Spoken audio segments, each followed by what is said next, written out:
Wine ஷாப்பை வச்சு குடிகாரங்களை நடமாட விடுங்க. நீலாம் ஒரு அமைச்சரா? பிள்ளைங்க படிக்கிற ஸ்கூலுக்கும் காலேஜுக்கும் பக்கத்துல ஒயின் ஷாப் இருக்குமா? நீ மட்டும் சொகுசா வெளிநாட்டுல போய் உன் பிள்ளைல படிக்க வைப்ப, வெளிநாட்டுல கல்யாணம் பண்ணி கொடுப்ப. ஆனா உனக்கு ஓட்டு போட்ட பாவப்பட்ட நாங்க எங்க பிள்ளைங்களை, எங்க பொம்பளை பிள்ளைங்களை பயத்தோட ஸ்கூலுக்கு அனுப்பணும். நீ பக்கத்துல ஒயின் ஷாப் கட்டி வைப்பியா? அந்த ஒயின் ஷாப்ல இருந்து வர்ற வருமானம் உனக்கு முக்கியம்னா எங்களுக்கு எங்க பிள்ளைங்க முக்கியம்யா. முதியோர் இல்லம், ஒரு முதியோர் இல்லம் நடந்துட்டு இருக்கு இந்த ஏரியால. அந்த முதியோர் இல்லத்தை, அந்த முதியோர்கள் இல்லம் நடக்கிற இடத்துல இருந்து துர்நாற்றம் வருது அப்படின்னு சொல்லி அந்த முதியோர் இல்லம் இருக்கிற இடத்த ஆட்டைய போடுறதுக்கு இந்த வரத்து வாரியே இல்ல கேக்குறேன். உனக்கு வயசாகாதா? ஓ மேல துர்நாற்றம் வீசாதா? நீ முதியோராக மாட்டியா? மனசாட்சி இல்லாத திமுக அழிவுக்கு நெருங்கி விட்டாங்கிறதுக்கு இது ஒரே ஒரு சாட்சி. வயது முதிர்ந்தவர்களை தாயாகவும் தகப்பனாகவும் தெய்வங்களாகவும் பார்ப்பவர்கள் தான் தமிழக வெற்றி கழகத்தினர். தமிழக வெற்றி கழகத்தில் எல்லாம் ஒரு இளைஞன், என் தம்பி யாராவது ரோட்ல நடந்து போய்கிட்டு இருக்கேன், ஒரு பாட்டி ரோட்டை கிராஸ் பண்ணாம முடியாம இருந்ததுன்னா அவங்கள தூக்கி கொண்டு போய் விட்டுட்டு போறோம். அதுதான் தமிழக வெற்றி கழகம். திமுகல அந்த முதியோர் இல்லம் இருக்கிற இடத்தை கூட ஆட்டை போடணும்னு நினைக்கிறீங்க. இந்த சிவன் கோயில்ல கும்பாபிஷேகம் நடந்ததுல, அந்த கும்பாபிஷேகத்தை மக்களோட கும்பாபிஷேகமா நடத்துனீங்களா? அதையும் அரசியலாக்குனீங்களா இல்லையா? உங்களோட திமுக நிர்வாகிகள் மட்டும் வந்து கும்பாபிஷேகம் நடத்திட்டு போறீங்க. சிவன் உங்க வீட்டுல இருக்கவரா இல்லைன்னா திமுகக்கு பட்டா போட்டு எழுதி கொடுத்துருக்கோமா? எங்க தெய்வம், எங்க கோயில், எங்க ஏரியாயா? நீங்க யாருன்னு கேட்கிற இங்க வந்து பண்றதுக்கு? ரோடு நல்ல ரோடு போட்டு தரீங்களா? இது வரைக்கும் போட்டு தந்திருக்கீங்களா? சத்யா நகர் மக்களுக்கு பட்டா தர நேரம் தந்தாரா? 5 வருஷம் ஆக போகுது, இது வரைக்கும் பட்டா தரல. எதுவுமே செய்யலையே தாமு அன்பரசன் அவர்களே. நான் என்ன சொல்றேன், உங்களோட அமைச்சர் பதவியை எழுதி கொடுத்து ராஜினாமா பண்ணிட்டு நாளைக்கே வீட்டுக்கு போயிருங்க. இந்த ஆலந்தூர் தொகுதியை எங்கள் ஈசிஆர் சரவணன் அவர்களும் எங்கள் தளபதி விஜய் அவர்களும் பார்த்துக்குவாங்க. ஏன் இவ்வளவு கஷ்டப்படுறீங்க? கொடுத்த வாக்குறுதிகள் எதையுமே நிறைவேற்றல. உங்க ஊருக்கு மட்டும் இல்ல, எங்க சரவணனை கேட்டுக்கோங்க. அன்பரசன் இருக்கிற தொகுதியில கேத்ரின் பாண்டியன் இன்னைக்கு பேச போறேன்னு ஒரு ஸ்டேட்டஸ் போட்டேன். வள்ளியூர், திருநெல்வேலி மாவட்டம் ராதாபுரம் ஒன்றியத்தில் உள்ள வள்ளியூர்னு ஒரு ஊர்ல இருந்து எனக்கு ஒரு போன் வருது. ஒரு ஊனமுற்ற அன்பர் அடிக்கிறாரு. சிறு குறு தொழில் அமைச்சரா இருக்கிறாரு இல்லையா, அங்க உள்ள சிப்காட் நிறுவனத்துல ஒரு சிறு தொழில் வச்சுக்கிட்ட சொல்லி ஒரு ஊனமுற்றவருக்கு கொடுத்துருக்காங்க.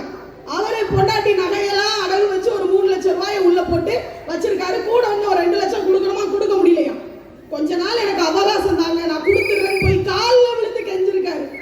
கொடுக்காம உடனே திருப்பி இன்னொரு ஆள்கிட்ட 5 லட்சத்துக்கு வித்துட்டாரா. ஆனா பாவி மனுஷா, இவ்வளவு பெரிய அமைச்சராக இருக்கிற நீ ஒரு ஊனமுற்றவனுக்கு இறக்கப்படலனா? நாங்க இன்னைக்கு ஆட்சியில இல்ல, அதிகாரத்தில் இல்ல, ஆனா எங்கள் ஈசிஆர் சரவணன் அவர்கள் தினம் தினம் 1000 ஊனமுற்றோருக்கு உதவி செஞ்சுக்கிட்டு இருக்காரு. அவர் அமைச்சர் கிடையாது, எம்எல்ஏ கிடையாது, எந்த ஒரு பெரிய பணக்கார குடும்பத்தில் பிறந்தவர் கிடையாது. சாதாரண பாமர குடும்பத்தில் பிறந்த ஈசிஆர் சரவணன் அவர்கள் மாவட்ட செயலாளர் ஆக்கிய ஒரே காரணத்திற்காக தினம் தினம் 1000 ஊனமுற்றோருக்கும் ஏழைகளுக்கும் உணவு வழங்கி கொண்டு உதவி செஞ்சுக்கிட்டு இருக்காரு. நீங்க அமைச்சரா இருந்து என்ன புண்ணியம்னு நான் கேட்கிறேன். தொகுதி மக்களுக்கு எதுவும் செய்யல, நீங்க அமைச்சரா இருக்க இலாக்காக்கும் எதுவுமே செஞ்சு கிழிக்கல. எங்க அண்ணன் என்னெல்லாம் செய்ய போறாரு தெரியுமா? பெண்கள், குழந்தைகளுக்கு, முதியோருக்கு தனி இலாக்கா ஒதுக்கப்படும். நீங்க எங்களுக்கு எதுவும் செஞ்சு கிழிக்க வேண்டாம். இந்த 60 நாள் தான், 60 நாள் கவுண்ட் அண்ட் ஸ்டார்ட் முடிஞ்சது. ஆலந்தூர் தொகுதி நான் இங்க இருந்து ஸ்டேஜ்ல ஏறுறது வரைக்கும் எனக்கு தெரியாது ஆலந்தூர் தொகுதியில இவ்வளவு வரவேற்பு இருக்குன்னு. நீங்கள் அனைவரும் கொடி பாடலுக்கு கொடி அசைத்து நடனம் ஆடுவீர்களே, கொள்கை பாடலுக்கு, அப்பவே நான் முடிவு பண்ணிட்டேன் ஆலந்தூர் தொகுதி தாவே காக்கான தொகுதி. மாசம் 1000 ரூபாய் கொடுக்கன்னு சொல்லி என் பெண்களை ஏமா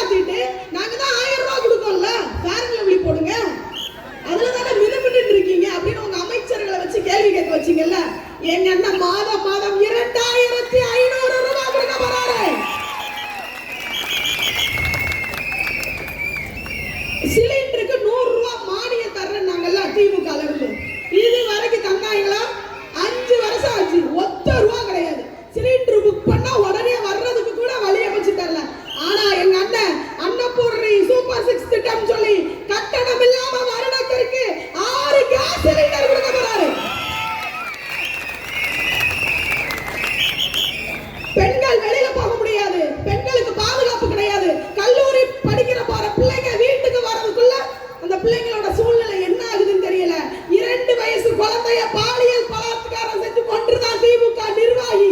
இப்படிப்பட்ட இந்த சூழ்நிலையில கூட பிறந்தவ மாதிரி அண்ணன் சீர்திட்டா. பொம்பளை பிள்ளைங்களுக்கு ஆம்பளை பிள்ளைங்க கூட பிறக்காம இருக்கிற எத்தனையோ பிள்ளைங்க அண்ணன் பாசத்துக்கும் தம்பி பாசத்துக்கும் ஏங்குற என்னோட அக்காக்கும் தங்கச்சிக்கும் நாருக்கு அண்ணனா அப்படின்னு தமிழ்நாட்டில் உள்ள எல்லார் வீட்லயும் கல்யாணம் தான். ஒரு சவரன் தங்கமும் தரமான பட்டு சேலையும் கொடுக்கப்படும். உங்களை மாதிரி கிடையாது. பொங்கலுக்கு சேலை கொடுப்பாங்கல்ல, வீட்டுக்கு வரதுக்குள்ள கிழித்துரும். கறி துணிக்கு கூட யூஸ் பண்ண முடியாது. வெளியில கால் மிதி அடிக்க கூட அந்த வேஷ்டியை போட முடியாது. அத மாதிரி கிடையாது. எங்கள் அண்ணன் அவரது தங்கைகளுக்கு தரமான பட்டு புடவை வாங்கி கொடுப்பார்.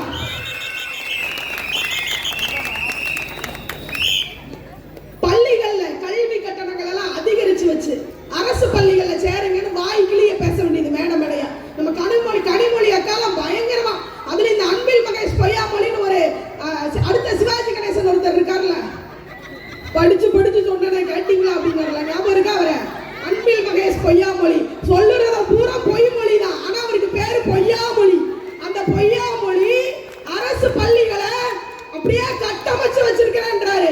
ஒரு அரசு பள்ளியிலையாவது தரமான அரசு யூனிஃபார்ம் கொடுக்கீங்களா? பாதி பட்டன் இல்லை என் பிள்ளைங்களுக்கு, பாதி சிப்பு கிடையாது பசங்களுக்கு, துணி நல்ல துணி கிடையாது. 1 மாசம் 2 மாசத்துல கிழிஞ்சிருது. நல்ல பேக் குடிக்கீங்களா? நல்ல செருப்பு குடிக்கீங்களா? அந்த பேக் யூஸ் பண்ண முடியாது, அந்த செருப்பை யூஸ் பண்ண முடியாது. குடுக்கிற புத்தகங்கள்ல பாதி பிரிண்ட் கிடையாது, வெள்ளை பேப்பரா இருக்கு. ஸ்கூல்ல நல்ல டாய்லெட் வசதி இருக்கா? கழிப்பறை வசதி இருக்கா? ஃபேன் இருக்கா என் பிள்ளைங்களுக்கு? அன்பில் மகேஷ் பொய்யாமொழி அவர்களே, உங்க பிள்ளைங்க இன்டர்நேஷனல் ஸ்கூல்ல ஃபுல்லா ஏசி இருக்க ஸ்கூல்ல படிக்கிறோம். என் பிள்ளைங்க தமிழ்நாட்டு பிள்ளைங்க, ஆலத்தூர் தொகுதி பிள்ளைங்க கஷ்டப்பட்டு ஃபேன் இல்லாம அரசு பள்ளிகள்ல படிக்கிறதா? அதுக்குதான் எங்க அண்ணன் காமராஜர் கல்வி உறுதி திட்டம் 1 to 12 வகுப்பு வரை படிக்கும் மாணவ மாணவிகளுக்கு பெற்றோர் அல்லது பாதுகாவலருக்கு வருடத்திற்கு 15,000 கொடுக்காரியா? அந்த 15,000 வச்சு அழகா எந்த பள்ளியில வேணாலும் எங்க பேரண்ட்ஸ் படிக்க வச்சுக்கிடுவாங்களே. இவ்வளவு நாள் இதெல்லாம் நீங்க யோசிச்சீங்களா?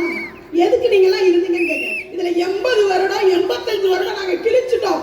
என்ன ஏமாத்தி ஊரை ஏமாத்தி. இதுல இலவச பஸ், பிங்க் பஸ் விடுறேன், அதோட கருப்பாய் போச்சு வாழ்க்கை, பெண்களோட வாழ்க்கை. இலவச பஸ் விடுறேங்கிறது ஒரு பஸ் கூட வராது. அப்ப நம்ம என்ன பண்ணுவோம்? அவசரத்துக்கு பேட்டரி பஸ்ல ஏறி போவோம், டபுள் சார்ஜ். இந்த இதுக்கு தான் நீங்க இலவச பஸ்ஸே விடாம இருந்திருக்கலாமே. ஆனால் எங்க அண்ணன் தமிழ்நாட்டு பெண்கள் அனைவரும் தமிழ்நாடு முழுவதும் இலவசமா பஸ்ல பயணம் பண்ணிக்கலாம். பெண்கள் குழந்தைகளை பாதுகாப்பதற்கு ராணி வேலுநாச்சியார் படை, 500 பெண்கள் கொண்ட படை தமிழ்நாடு முழுவதும் இருப்பாங்க. அன்யூனிஃபார்ம்ல இருப்பாங்க.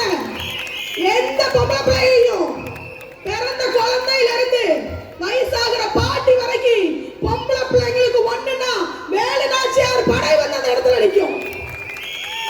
எங்க அண்ணன் உங்களை மாதிரி கருணாநிதி படைன்னு வைக்கல, அம்புஜதத்தம்மாள் படைன்னு வைக்கல. அது யாருன்னா கருணாநிதியோட அம்மா, அவங்க படைன்னு வைக்கல.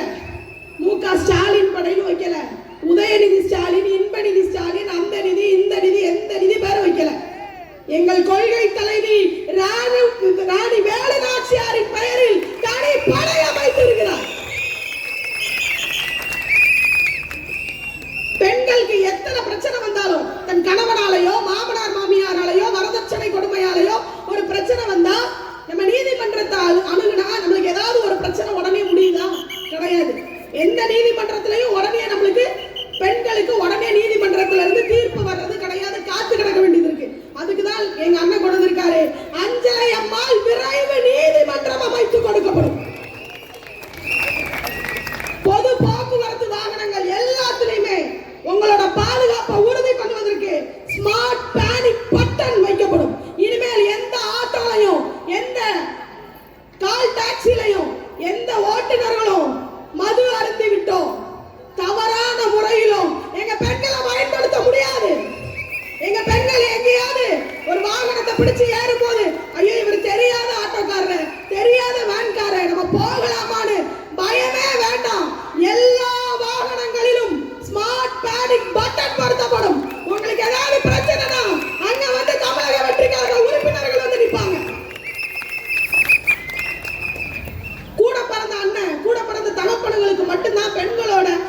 அப்பான்னு கூப்பிடுவோம். இவரை போய் அப்பான்னு கூப்பிடுங்க. அவர் அப்பாவா? தகர டப்பா. அவரை அப்பான்னு கூப்பிடணுமா? எங்க அண்ணன், எங்க கூட பிறந்த உடன்பிறப்பு, ரேஷன் கடை, பள்ளி, கல்லூரிகளில் பெண்களுக்கு விலையில்லா நாப்கின்கள் வழங்கப்படும் சொல்லியிருக்காரு. இதை விட ஒரு பெரிய உடன்பிறப்பு பாசம் வேணுமா நான் கேட்கிறேன்.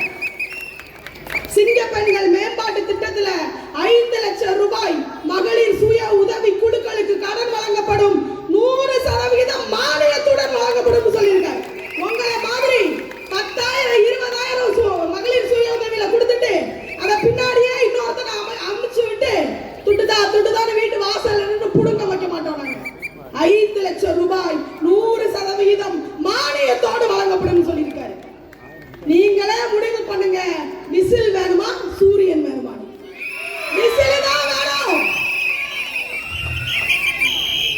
ஆங்காரத்தை அழிக்க வந்த சின்னமது, திமுகவை அழிக்க வந்த சின்னமது, பெண்கள் பாதுகாப்பை உறுதி செய்யும் சின்னமது, பெண்களுக்காக போராட போகும் சின்னமது, தமிழ்நாட்டில் ஆண்களுக்கு பெண் இணை என காண்பிக்க போகும் சின்னமது. உன்னாலே முடியாது என்று ஊரே சொல்லும் நம்பாதே, பொய் பரிதாபம் காட்டும் எந்த வர்க்கத்தோடும் இணையாக உலகத்தின் வழி எல்லாம் வந்தால் என்ன உன் முன்னே பிரசவத்தின் வழியை தாண்ட பிறந்த அக்கினி சிறைகள் நம்ம. யாருக்கும் பயப்படாதீங்க, தைரியமா இருங்க. தாவேக்காதான் ஜெயிக்கும், தளபதி தான் முதல்வர் ஆவாரு. இவங்க பண்ற காமெடி எல்லாம் பாத்தீங்கன்னா பயங்கர காமெடி. காப்பி அடிச்சிருக்கீங்களா? காப்பி யாருமா தலையாட்டுறீங்க? நிறைய தடவை காப்பி அடிச்சிருப்பீங்க நினைக்கிறேன். சரவணன் காப்பி அடிச்சிருக்கீங்களாண்ணா? என்னண்ணா போன மேடையில ஆமா நீங்க, இந்த மேடையில இல்லைன்னு சொல்லிட்டாங்களா? இல்லன்னு அண்ணனை அடிச்சிருப்பாரு, போய் சொல்றாரு. பள்ளி கல்லூரிகள் எல்லாம் நம்ம படிச்சுட்டு போகலன்னா பக்கத்து பேப்பரை பார்த்து எழுதுறதும், மண்டையில தட்டி புடுங்கி எழுதுறதும், வெளியே வந்து நீ காமிக்கலன்னா உனக்கு கொன்னே அப்படிவர் மிரட்டுறதும், இதெல்லாம் தமிழ்நாட்டு மாணவ மாணவிகளோட இயல்பு. நான்லாம் அப்படிதான் ஒத்துக்கிறேன். எங்க மு.க. ஸ்டாலின் அவர்கள் காப்பி அடிப்பதில் வல்லவர். அது காப்பினா சாதாரண காப்பி கிடையாது, ஈ அடிச்சாங்க காப்பினா என்னன்னா, நான் ஒரு 7ஆம் வகுப்பு படிக்கிறேன் வைங்களேன், நான் என்ன படிக்கிறேன் மறந்துட்டு பக்கத்துல 8ஆம் வகுப்பு படிக்கிறவனை பார்த்து அப்படியே பேப்பர்ல எழுதி வைக்கிறதா ஈ அடிச்சாங்க காப்பி. எங்க அண்ணனை மாதிரியே பேண்ட் இளைஞர் அணி மாநாடு ஒன்று நடத்தினாங்க. எங்க அண்ணனை மாதிரியே பேண்ட், எங்க அண்ணனை மாதிரியே ஷர்ட், எங்க அண்ணனை மாதிரியே ஷூ, எங்க அண்ணனை மாதிரியே ரேப் வாக்கு. நான் நடக்க மாதிரி நடக்க, துண்டை கலட்டி வீசுற மாதிரி நீ வீசு, நான் கேட்ச் பிடிக்க மாதிரி பிடிக்க அப்படின்னு சொல்லிட்டாரு. அவனுங்களும் வாங்கின 200 ரூபாய்க்கு துண்டை வீசுதான். அங்க கேட்ச் பிடிக்க முடியல, துண்டு கீழே விழுந்துட்டு. வயசாகி போச்சு, உங்களுக்கு இது தேவையா? இதுல உதயநிதி ஸ்டாலின் அவர்கள் செல்ஃபி எடுக்கிறாங்க. அதுக்கெல்லாம் ஒரு முகக்கலை வேண்டாமா? ஒரு அழகு வேண்டாமா? எங்க அண்ணன் விஜய் ஆகிட முடியுமா? செல்ஃபி எடுத்தா நீங்க விஜய் ஆயிடுவீங்களா? செல்ஃபி எடுத்தா அப்படி தானா கூட்டம் கூடிருமா? இதுல பெரிய காமெடி, அவர் செல்ஃபி எடுத்துட்டு இருக்காரு, வெளியில 2 பேர் வாழத்தார பிடிச்சு தொங்கிக்கிட்டு இருக்கான். 4 பேர் பேண்ட கலத்திட்டு ட்ரவுசரோட டாஸ்மார்க்ல நிக்கான். 2 பேர் சமைக்காத கறிய அண்டாவோட வீட்டுக்கு தூக்கிட்டு போய்கிட்டு இருக்கான் பின்வாசல்ல. இளைஞரணி மாநாட்டுல இருக்கைகள்ல இருந்த கூட்டத்தை விட டாஸ்மார்க்ல இருந்த கூட்டம் தான் அதிகம். ஆனா உருப்படாத திமுகவே நான் உங்களை பார்த்து கேட்கிறேன், எங்க அண்ணன் பண்ணினாருங்கிறதுக்காக இளைஞரணி மாநாடுன்னு ஒண்ணு போடுறீங்கல்ல, போடுங்க. நான் வேண்டான்னு சொல்லல. உங்களுக்கு உங்களோட அழிவு நெருங்கி போச்சு. உங்களோட 80 வருட அரசியல் பயணம் முடிய போகிறது. ஃபேர்வெல் டே கொண்டாடுங்க. உங்க செலவு, எங்க மக்கள் பணம். இவ்வளவு நாள் அனுபவிச்சிட்டீங்க, இனியும் அனுபவிச்சு நாசமா போங்க. நான் வேண்டான்னு சொல்லல. அன்னைக்கு குரூப் 2 எழுதின என்னோட தம்பிக்கும் தங்கச்சிக்கும் ஹால் டிக்கெட்ல போட்ட இடத்தை உறுதி செய்ய துப்புல்ல. உங்களுக்கு ரேப் வாக்கு கேக்குதா? ஏதாவது இது வரைக்கும் உருப்படியா செஞ்சிருக்கீங்களா? மாசம் 1000 ரூபாய் கொடுனா ஒண்ணு கொடுக்கல, திடீர்னு 5000 எல்லாருக்கும் கிடைச்சிச்சா? எங்க அண்ணன் தளபதி விஜய் அது கிடைக்கலையா? அது ஊழல். எங்க அண்ணன் தளபதி விஜய் அவர்கள் காலையில சேலம் போறாருன்னு நைட்டோட நைட்டா எல்லா பெண்களுக்கும் 5000 ரூபாய். அவ்வளவு பயம் தாவேக்கான. திமுக தீய சக்தியே, ஒன்றை கூறிக்கொள்கிறேன், தாமு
நாங்க பேனரை வச்சுட்டு வீட்டுக்கு போனது பிறகு தெரியாம நைட்டோட நைட்டா ஆள் அனுப்பி கிழிக்கிறீங்க?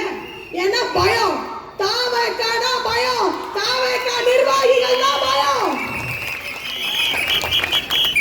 எங்கள் தளபதி விஜய் அவர்களின் கண் அசைவிற்காக காத்திருக்கும் கூட்டம் இந்த கூட்டம். எங்க அண்ணன் கட்டுப்படுத்தி வச்சிருக்காரு. கண் அசைச்சாருன்னா எங்க பேனரை நீங்க தொட முடியுமா நான் கேட்கிறேன். பேனரை கிழிக்கிறது, பெர்மிஷன் கொடுக்க விடாம பண்றது, இதுல என்னன்னு பாத்தீங்கன்னா தமிழ்நாட்டு காவல்துறை அன்பர்கள் அனைவரும் தாவேக்காவோட தீவிரமான ரசிகர்கள். எங்கனாலும் பெர்மிஷன் கேளுங்க. கமிஷனரா இருக்கட்டும், டிஎஸ்பியா இருக்கட்டும், பெரிய பெரிய காவல் அதிகாரிகளா இருக்கட்டும், எல்லா மாவட்டத்திலையும் வெளியே சொல்லிடாதீங்க எனக்கும் விஜயனை தான் பிடிக்கும், நடத்திக்கோங்க, பார்த்து கவனமா நடத்திட்டு போங்க. அவர் அமைச்சர் பார்த்தீங்கன்னா அப்படிதான் சொல்லுவார் அப்படிம்பாங்க. ஆனால் அந்த காவல் அன்பர்களையும் உங்கள் ஆட்சியில் படாத பாடுபடுத்தி பெண் காவலர்களுக்கு கூட பாதுகாப்பு இல்லாத இந்த திமுக அரசு நம்மளுக்கு தேவையான கேட்கிறேன். 100 ஆண்டுகளுக்கு ஒரு முறை தோன்றும் வெற்றி தலைவர் தான் எங்கள் அண்ணன் தளபதி விஜய் அவர்கள். எப்படி எம்ஜிஆர் என்று 3 எழுத்து தமிழகத்தை மாற்றியதோ, எப்படி அண்ணா என்று 3 எழுத்து தமிழகத்தை மாற்றியதோ, அதே போல் விஜய் என்று 3 எழுத்து தமிழகத்தை மாற்றியது. நம்ம கொள்கை தலைவர்கள் 2 பேர் இருக்காங்கல்ல, இன்னைக்கு மகளிர் தினம்னால நான் சொல்றேன் சரியா. அதுல வேலுநாச்சியார் அம்மா இருக்காங்க இல்லையா, அவங்க கூட நிறைய பெண்கள் படை இருக்குமா. அந்த பெண்கள் படையை வச்சுட்டு ஒரு ஆங்கிலேயன் துரத்தும் போது காட்டு வழியா கடந்து போய்கிட்டு இருந்தாங்க. அவங்க துரத்திட்டு வந்த ஆங்கிலேயர் கூட்டம் வந்து அங்க உள்ள ஒரு சிறுமிகிட்ட கேட்டாங்க, இப்படி ஒரு படை போச்சா, இங்க உள்ள ராணி போனாங்களா அப்படின்னு. அந்த பெண் பேர் உடையாள். அந்த பெண் சொன்னாலாம், ஆமா போனாங்க, நான் பார்த்தேன், அவங்க யாருன்னு எனக்கு தெரியும், எதுக்கு போனாங்கன்னு எனக்கு தெரியும், என் உயிரே போனாலும் நான் சொல்ல மாட்டேன்னு சொன்னான். ஆங்கிலேயன் சொன்னானா, நீ இப்ப சொல்லல அப்படின்னா உன்னை 4 துண்டா வெட்டி போட்டுருவேன். நீ 4 துண்டா இல்ல 8 துண்டாக என்னை வெட்டினாலும் எனது ராணியை நான் காட்டி கொடுக்க மாட்டேன் உடையாள் என்ற சிறுமி. அந்த ஆங்கிலேயர் 8 துண்டா வெட்டி வீசினான் அந்த சிறுமியை. இந்த கதை இந்த நடந்து முடிந்து சிவகங்கை சீமையை வேலுநாச்சியார் மீட்டெடுத்த பிறகு ரொம்ப நாளுக்கு அப்புறம் அந்த கதை தெரிய வருது. அந்த இடத்தில் ஒரு காளி கோயிலை கட்டி உடையாள் காளி கோயில் இன்னும் சிவகங்கையில் வணங்கப்பட்டு வருகிறது. இங்க இருக்கிற ஒவ்வொரு உடையாளும் எங்கள் அண்ணன் விஜய் அவர்களை முதல்வர் ஆக்கி அந்த சார்ஜ் கோட்டையில எங்க அண்ணன் பதவியேற்பு தீர்மானம் எடுக்கிற வரைக்கும் வாழவே மாட்டோம். நம்ம தளபதி விஜய் அவர்களுக்கு பிறந்த நாள் கொண்டாடணும் என்ன பண்ணுவோம்? ஏதாவது பிறந்த பிள்ளைங்களுக்கு, கஷ்டப்பட்ட பிள்ளைங்களுக்கு, அரசு மருத்துவமனைகளில் பிறந்த பிள்ளைங்களுக்கு தங்க மோதிரம் அனுபவிப்போம். அதுக்கப்புறம் ஏதாவது பிள்ளைங்களுக்கு சாப்பாடு கொடுப்போம், முதியோர் இல்லங்களுக்கு போவோம், உதவி செய்வோம். இந்த திமுகல அவர் இருக்கார் இல்லையா, துணை முதல்வர் உதயநிதி ஸ்டாலின் அவர்கள், அவருக்கு ஒரு பிறந்த நாள் கொண்டாடினாங்க. எங்க சிவகங்கை பக்கத்துல ஒரு பெரிய கருப்பன் ஒரு அமைச்சர் உண்டு, குசும்பு பிடிச்ச கருப்பன். அவரு கருப்பனுக்கு பயங்கர குசும்பு. ஒரு 4 பெண்களை கொண்டு வந்து டான்ஸ் ஆட விட்டுக்கிட்டு, பாட்டில் சரக்க ஒண்ணு அடிக்கட்டா அடிச்சு, தண்ணி மேல தள்ள ஆடாம நடக்கட்டா, குளிக்க தொட்டி ஒண்ணு கட்டட்டா கட்டி, ரம்மு ஜிம்மு அதில் ஊத்தட்டா, சாஞ்சிக்கலாமா சாஞ்சிக்கலாமா, சந்தோஷமா தான் சாஞ்சிக்கலாமா, குலுக்கி வச்ச கொக்கோ கோலா போல சாயங்காலம் வேலை பொங்கி வந்தாலே அப்படின்னு ஆட சொல்றாரு. இதே தப்பு. இதுல ஏமா மேல இருந்து ஆடாத ஒண்ணு தெரியல, கீழே வா அப்படிங்க. ஆனா பாவிகளா, பெண்களை விளம்பர பொருளாகவும் ஆபாச பொருளாகவும் மட்டுமே பார்த்து வரும் இந்த திமுகவிற்கு அழிவு நெருங்கி விட்டது. பெண்களுக்கு பாதுகாப்பு கொடுக்கிற ஒரே தலைவர் வெற்றி தலைவர் விஜய் அவர்கள் மட்டும்தான். தமிழ்நாட்டில் உள்ள பெண்கள் எல்லாரும் அவர்கள் குடும்பத்தில் உள்ள அண்ணனாகவும் தம்பியாகவும்